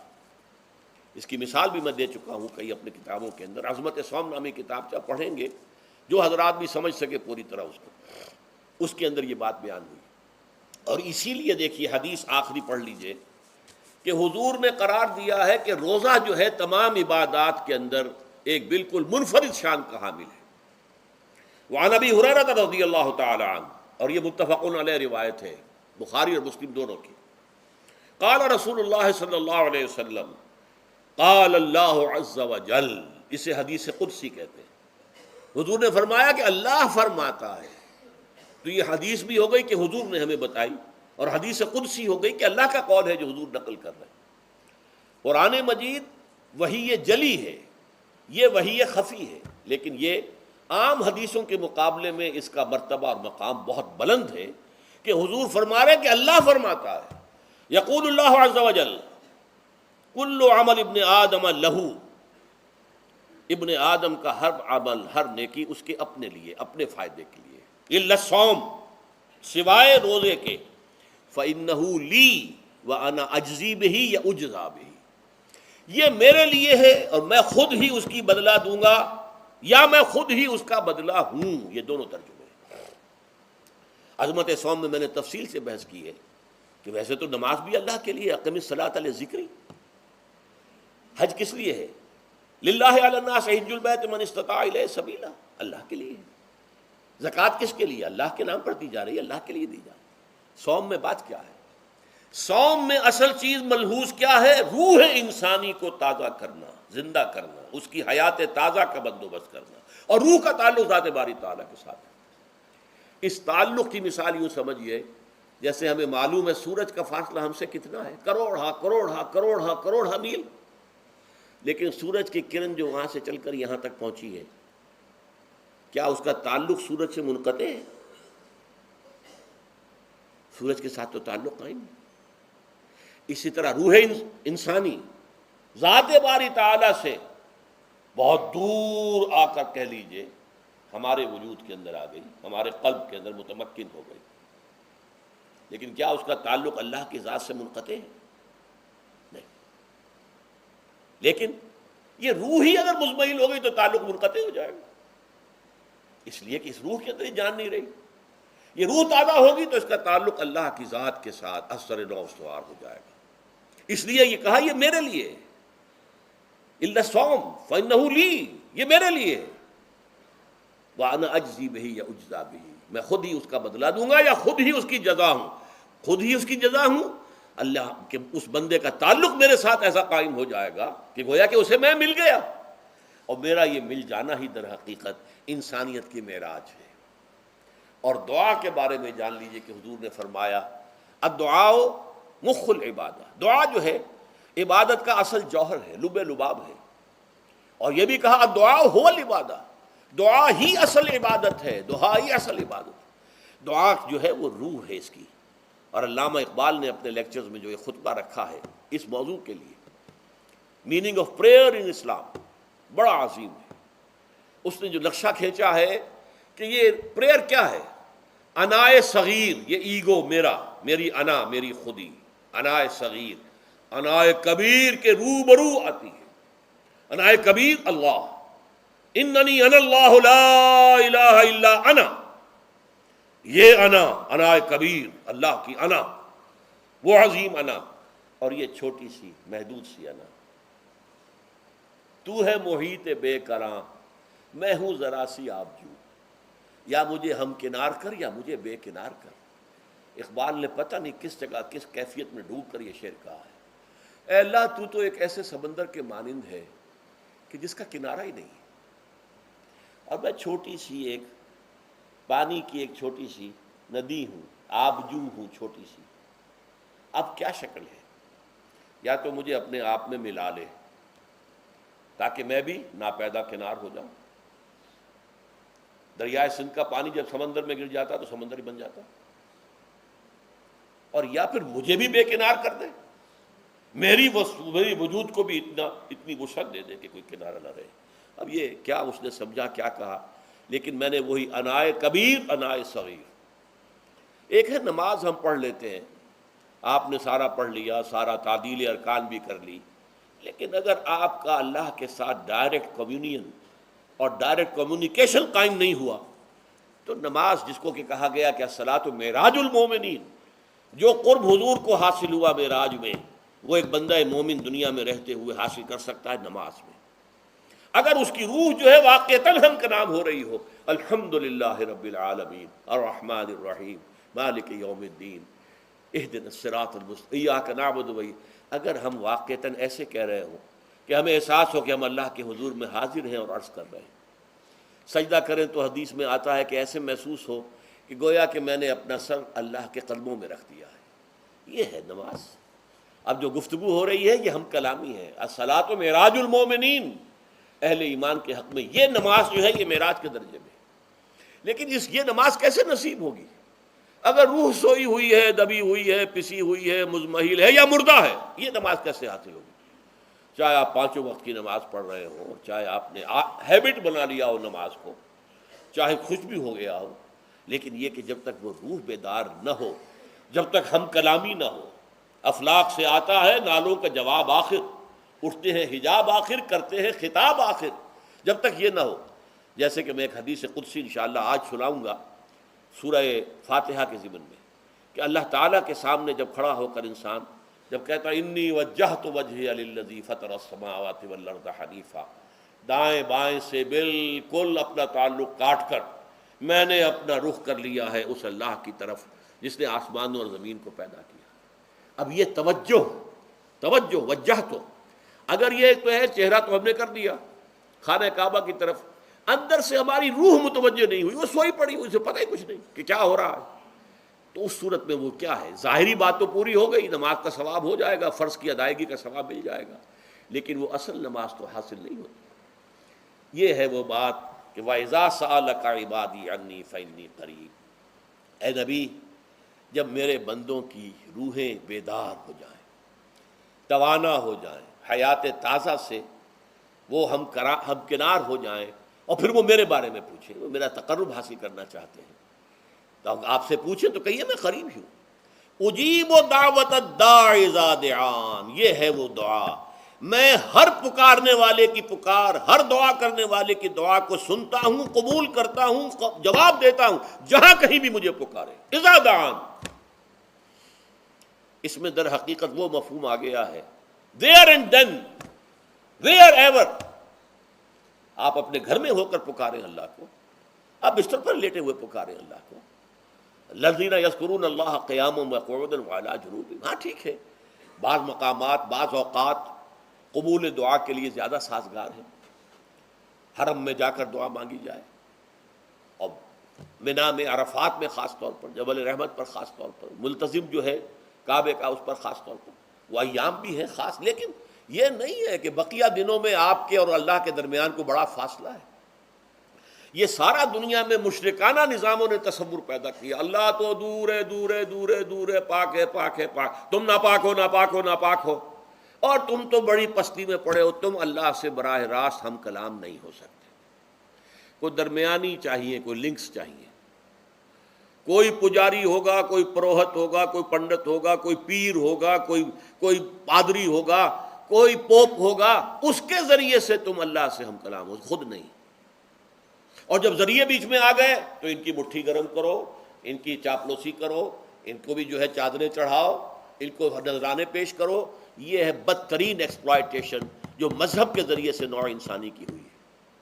یہ دو ایکسپلائٹیشن دنیا میں ہوئی ہے تاریخ انسانی میں، ایک بادشاہوں کی طرف سے، خراج دو ہمیں، محنت تم کرو گے کھیت میں، آدھا حصہ ہمارے پاس آئے گا، ہم عیش کریں گے، ہم سٹینڈنگ آرمیز رکھیں گے تاکہ ذرا تم بغاوت کرو تو تمہارا سر کچل دیا جائے۔ یہ ایکسپلائٹیشن بدترین، مانگنے والا گدھا ہے، صدقہ مانگے یا خراج۔ دوسری طرف ہم بادشاہ ہیں، ہم چندر بنسی سورج بنسی خاندان ہیں، ہم راجپوت ہیں، حکومت کرنا ہمارا حق ہے، اور یہ پنڈت پروہت جو ہے وہ بھی کہیں گے کہ ٹھیک ہے، نصف لی و نصف لک وہذا قوم جاہلون، یہ عوام جو ہے ان کا خون چوسو، ہمیں یہ نذرانے پیش کریں، بتوں کو آ کے چڑھاوے چڑھائیں اور تمہیں خراج دیں اور ٹیکس دیں۔ They are to be exploited, exploit ہو رہا۔ اسلام نے آ کر دونوں کا خاتمہ کیا، کوئی ملوکیت نہیں، زکوٰۃ ہے تو غربا کے لیے، بادشاہ کے لیے نہیں ہے، یہ تو غربا کے لیے، لہذا کوئی ٹیکس نہیں۔ نمبر دو، اللہ سے ہم کلام ہونے کے لیے کسی دربان، کسی جو ہے پہرے دار کی مٹھی گرم کرنے کی ضرورت نہیں، جب چاہو ہم کلام ہو جاؤ۔ دل کے آئینے میں ہے تصویر یار، جب ذرا گردن جھکائی دیکھ لی۔ یہ تو تم ہماری طرف متوجہ نہیں ہوتے، ہم تو ہر وقت کہتے ہیں، ہر شب کو، آخری لمحات جو ہیں، آخری جو گھنٹے ہیں رات کے، سمائے دنیا تک ہم نزول فرما لیتے ہیں تمہارے لیے، اور پکارنے والا پکارتا ہے، حل بالمستغفر فاغفر له، ہے کوئی استغفار کرنے والا کہ میں اسے بخش دوں، حل من سائل فاعطیہ، ہے کوئی مانگنے والا کہ میں اسے عطا کروں۔ تم ہی سوئے رہتے ہو، انٹا غفیر رہتے ہو، تمہیں ہماری طرف توجہ نہیں ہے۔ اگر ہماری طرف متوجہ ہو جاؤ تو جیسے کہ اقبال نے کہا کہ میرے لیے یہ دربان جو ہے، پیران کلیسا کو کلیسا سے اٹھا دو، کیوں خالق و مخلوق میں حائل رہے پردے۔ اور یہ میں نے کئی مرتبہ بیان کیا ہے، ہمارے ہاں وہ پی جو جماعت بنی تھی ایک، اب اس میں 2 پییں اور ایڈ ہو گئی ہیں، پی پھر وہ پیٹریٹ، اور اس سے آگے اپنی پہلے پارلیمنٹیرین کی پی آ گئی اور پھر پیٹریٹ کی آ گئی، 5 پیز ہو گئی۔ اسی طرح گنتی ہے ہندوستان میں، پنڈت پروہت اور پجاری، 3 پے تو یہاں تھی، پیر ایران کا پیر، اور پوپ اور پادری، یہ سب پے سے شروع ہوتے ہیں الفاظ، اور یہ سب در حقیقت جو ہے شروع ہونے والے الفاظ، یہ در حقیقت انسانوں کی بدترین ایکسپلائٹیشن کا ذریعہ ہے۔ وَإِذَا سَأَلَكَ عِبَادِي عَنِّي فَإِنِّي قَرِيبٌ أُجِيبُ دَعْوَةَ الدَّاعِ إِذَا دَعَانِ فَلْيَسْتَجِيبُوا لِي۔ ہاں ایک تقاضا ہے، لیکن اس سے پہلے یہ بات سمجھ لیجئے، میں اس آیت کو میگنا کارٹا جسے کہا جاتا ہے حقوق انسانی کا سب سے بڑا چارٹر، میں اس سے کہیں بڑا چارٹر قرار دیتا ہوں کہ اللہ کہتا ہے مجھ سے ہم کلام ہونے کے لیے کسی واسطے کی، کسی وسیلے کی کوئی حاجت نہیں، جب چاہو مجھ سے ہم کلام ہو جائے۔ ہاں ایک شرط ہے، فَلْيَسْتَجِيبُوا لِي، چاہیے کہ وہ میری بات بھی قبول کریں، میرے احکام کو تسلیم کریں، میرے فرامین کان سے کھول کر سنیں، ان پر دل سے عمل کریں۔ فَلْيَسْتَجِيبُوا لِي، یہ ون وے ٹریفک نہیں ہوگا کہ ہم تمہاری دعائیں قبول کریں اور تم ہماری باتوں سے پہلو تو ہی کرو، سنی انسنی کر دو، یہ نہیں ہوگا۔ یہ ایک ٹو وے تعلق ہے، جسے آج کل کہا جاتا ہے بائی لیٹرل تعلق ہے۔ بائی لیٹرل تعلق ہے اللہ اور بندے کے درمیان۔ بندہ توبہ کرتا ہے معاصی سے، اللہ تعالیٰ بھی اس کے لیے بھی لفظ تواب ہے، وہ بھی اپنی رحمت کے ساتھ دوبارہ متوجہ ہو جاتا ہے۔ تم اللہ کو یاد کرو، فاذکرونی اذکرکم، مجھے یاد رکھو میں تمہیں یاد رکھوں گا۔ ان تنصروا اللہ ینصرکم، اگر تم اللہ کی مدد کرو گے اللہ تمہاری مدد کرے گا۔ یہ ہے دو طرفہ معاملہ۔ اسی طریقے سے تم چاہتے ہو کہ میں تمہاری دعائیں قبول کروں، اجیب دعوت الداعی اذا دعان، میں ہر پکارنے والے کی پکار کو سنتا ہوں، جب اور جہاں، ویئر اینڈ وین وہ مجھے پکارے، لیکن لازم ہے فلیستجیبوا لی، وہ بھی میرا کہنا مانے، میرے فرامین کو کھلے کانوں سنے اور تہہ دل سے اس پر عمل کرے، ولیؤمنوا بی، اور مجھ پر ایمان پختہ رکھے، یقین اس کے ساتھ مجھے پکارے۔ لعلہم یرشدون، اب یہ سب سے بڑا لفظ آ گیا، تاکہ انہیں رشد حاصل ہو جائے۔ رشد، فوز، فلاح، رشد، یہ کئی الفاظ ہیں، فوز فائز، فلاح مفلحون، رشد راشدون، اور یہ لفظ استعمال ہوا صحابہ کرام کے لیے سورہ حجرات میں، اولئک ھم الراشدون۔ تو گویا کہ یہ بلند ترین منزل ہے انسان کے لیے، اگر اس کا یہ تعلق اللہ کے ساتھ قائم ہو جائے، دعا کا ہم کلام ہونے کا رشتہ اس کو قبول مجھ مل جائے۔ اب آخری بات نوٹ کیجئے، آخری آیت جو ہے اس رکوع کی، بظاہر اس کا تعلق نہ روزے سے نہ رمضان سے، اکل حلال، اکل حرام سے روکا گیا ہے۔ وَلَا تَأْكُلُوا أَمْوَالَكُمْ بَيْنَكُمْ بِالْبَاطِلِ، اور دیکھو اپنے مال آپس میں باطل طریقوں سے مت کھاؤ۔ وَتُدْلُوا بِهَا إِلَى الْحُكَّامِ، اور نہ ہی اپنے مالوں کے ذریعے سے حکام تک پہنچو۔ لِتَأْكُلُوا فَرِيقًا مِنْ أَمْوَالِ النَّاسِ بِالْإِثْمِ، کہ تم لوگوں میں سے کسی کا مال گناہ کے ساتھ ناجائز طور سے ہڑپ کر جاؤ، رشوت دے کر، اور اپنے حق میں کوئی غلط فیصلہ کروا لو، وَأَنْتُمْ تَعْلَمُونَ، جانتے بوجھتے یہ کام نہ کرو۔ بظاہر تو نہ روزے سے تعلق ہے نہ رمضان سے، پھر اس رکوع میں کیسے آ گئے؟ بڑا گہرا تعلق ہے، اول و آخر کا تعلق ہے۔ پہلی آیت میں مجرد رمضان روزے کی جو فضیلت بیان کی گئی تھی یا حکمت، غایت کیا تھی؟ تقویٰ۔ یہ تقویٰ کا معیار ہے۔ تقویٰ جو ہے ظواہر کی بنیاد پر نہیں ہے، اگرچہ ظاہر بات ہے کہ ظواہر بھی دین کا حصہ ہے، حضور کی وضع قطع اختیار کرنا یقیناً ایک نیکی کا کام ہے، ہر چیز میں حضور کے نقش قدم پر چلنا، لیکن یہ ظواہر پر نہیں ہے طبقہ، تقویٰ دل میں ہو۔ التقویٰ ہا ہونا، التقویٰ ہا ہونا، التقویٰ ہا، 3 مرتبہ حضور نے اپنے سینہ مبارک اور قلب مبارک کی طرف اشارہ کر کے فرمایا تقویٰ یہاں ہوتا ہے، تقویٰ یہاں، جب یہاں ہوگا تو پورے وجود میں سرایت کر جائے گا۔ لیکن اس میں اہم ترین بات کیا ہے؟ عقل حلال، جو مشکل ترین کام ہے، حرام کا لقمہ نہ آئے، ورنہ جیسے کہ کہا گیا ہے دعا کے بہترین مقام پر پہنچ گئے ہو، حرم کعبہ کے ملتزم کے ساتھ چمٹے ہوئے ہو اور دعائیں کر رہے ہو، اب اس سے زیادہ دعا کی قبولیت کا کون سا وقت ہوگا؟ یا آپ کھڑے ہو گئے جبل رحمت کے اوپر سب سے اونچے مقام پر جا کر، اور آپ نے 2 گھنٹے سے ہاتھ اٹھائے ہوئے ہیں، اللہ اے اللہ یا رب یا رب، لیکن حضور نے فرمایا کہ ایسے بہت سے لوگ ہیں، رجل یطیل السفر اشخص اغبرا، ایک شخص ہے سفر کی وجہ سے بہت لمبا سفر کر کے درباندہ تھکا باندھا ہے، اور اس کا وہ احرام جو ہے وہ بھی میلا کچیلا ہو چکا ہے۔ ظاہر بات ہے آج کی بات نہیں ہو رہی ہے، جبکہ آپ 4 گھنٹے میں تو پہنچ گئے جدہ، اور پھر 2 گھنٹے میں مکہ پہنچ گئے، اور جا کر 2 گھنٹے میں آپ نے جو ہے عمرہ کیا اور بات چھٹی، احرام کھل گیا۔ تو اس میں کہاں وہ احرام میلا ہوگا، اور کہاں آپ کا بیل کچیل ہوگا، اور کہاں آپ کے جسموں سے جو ہے پسینوں کی بو آئے گی؟ نہیں۔ لیکن جو یہ سب کرتے تھے اور پھر کعبے سے ملتزم سے چمٹ کر دعا کرتے تھے، یا رب یا رب، یمد یدہ الی السماء، وہ ہاتھ اٹھاتا ہے آسمان کی طرف، یا رب یا رب، وَأَنَّىٰ يُسْتَجَابُ لِذَٰلِكَ، اور اس شخص کی دعا کیسے قبول ہو؟ وَمَطْعَمُهُ حَرَامٌ، اس کے پیٹ میں جو غذا پڑی ہوئی ہے وہ حرام سے ہے، مَلْبَسُهُ حَرَامٌ، اس کا لباس جو اس نے پہنا ہوا ہے چاہے وہ احرام ہی ہے وہ حرام کے پیسے سے کمایا گیا تھا، وَغُذِيَ بِالْحَرَام، اور اس کا پورا جسم جو ہے جس غذا سے یہ تن و توش تیار ہوا ہے وہ حرام کی غذا ہے۔ ایسے آدمی کی دعا وہاں پہنچ کر بھی قبول نہیں ہوتی۔ لہذا تقویٰ کا اصل معیار اکل حلال، روزی حلال کی، اگر یہ نہیں ہے تو آپ نے متقیوں کی شکل بنا لی، اور بہت ہی آپ نے اپنے ظاہر کو جو ہے بہت آراستہ پیراستہ کر لیا سنت رسول سے، لیکن اللہ کی نگاہوں میں اس کی کوئی قدر و قیمت نہیں ہوگی جب تک کہ آپ کا رزق حلال کرنا۔